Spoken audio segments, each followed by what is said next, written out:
Comment calculer le pH d'un acide faible et d'une base faible? Alors, tout d'abord, il faut définir ce qu'on appelle la constante d'acidité. C'est lié à cette réaction pour l'acide.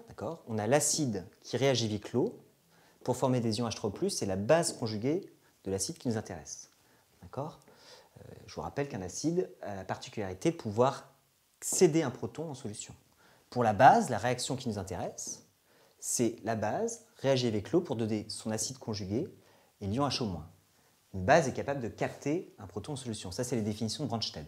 Alors, les constantes d'acidité et de basicité, qu'on note Ka et Kb, comment est-ce qu'on les calcule? On fait le produit des concentrations des produits de la réaction qu'on divise par le produit des concentrations des réactifs. Ici, vous voyez que l'eau n'apparaît pas dans mon équation. Pourquoi? Parce que l'eau, ici, est le solvant. Donc, on ne met pas en jeu sa concentration ici. Ça n'a pas de sens de parler de la concentration du solvant. Pour le Kb, c'est la même chose. Produit des réactifs, concentration d'acide fois concentration en HO-, divisé par la concentration en base. On voit ici encore une fois que H2O n'apparaît pas puisque c'est encore une fois le solvant. Du coup, qu'est-ce que ça nous permet de calculer tout ça? Ça nous permet d'identifier le caractère acide et basique de soit ma base, soit de mon acide. Et ça va être caractérisé par ce qu'on appelle le pKa.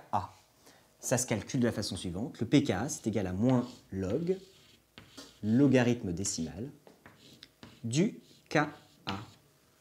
Pour le pKb, c'est la même chose, moins log de Kb. Donc, voici définies les constantes d'acidité et de basicité. On se sert principalement de la constante d'acidité lorsqu'on travaille sur le calcul du pH d'un acide faible et d'une base faible. Alors, cas particulier, on observe ici que si je multiplie le Ka par le Kb, eh bien, qu'est-ce qui va me rester? La base et la base vont simplifier dans mon équation, et l'acide vont simplifier aussi. Donc, il va me rester deux choses, la concentration en ion H3O+, multipliée par la concentration en ion HO-. Et ça, c'est lié à quoi? Cette constante de dissociation de l'eau, c'est lié à la réaction qu'on appelle autoprotolyse de l'eau. Voilà. L'échelle des pKa, c'est ce qui va nous permettre de caractériser l'acidité et la basicité de notre acide ou notre base. Alors, si le pKa de l'acide qui nous intéresse est inférieur à 0, on a un acide fort. Si le pKa est supérieur à 14, on a une base forte. Et entre les deux, on a les acides faibles et les bases faibles. Alors, comment est-ce qu'on calcule le pH d'une solution d'acide faible ou de base faible? Alors, si je reprends cette équation, Ka égale concentration de base fois concentration en H3+, divisé par la concentration en acide. Et je m'intéresse, vous vous rappelez, pour calculer le pH, le pH c'est égal à moins log de H3+. Donc il faut que j'isole ici H3+ dans mon équation. C'est ce que j'ai fait là. H3+ est égal à Ka fois l'acide divisé par la base.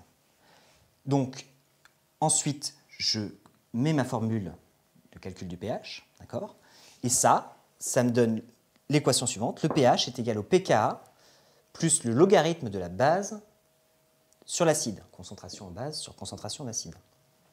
Donc ça, c'est ce qui me permet de calculer le pH d'une solution d'acide faible ou de base faible. Il faut que je connaisse le pKa, et ça, c'est donné dans tous les exercices. On vous donne le pKa du couple acide-base correspondant.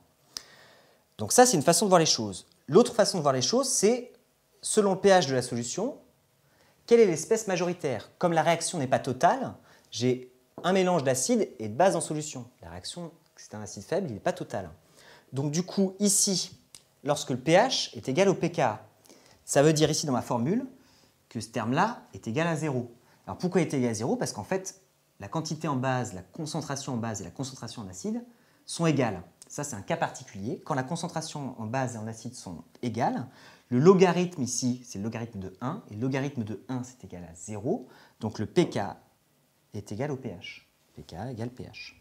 Donc ici, quand le pH égale pKa, c'est qu'on a la concentration en acide et en base égale.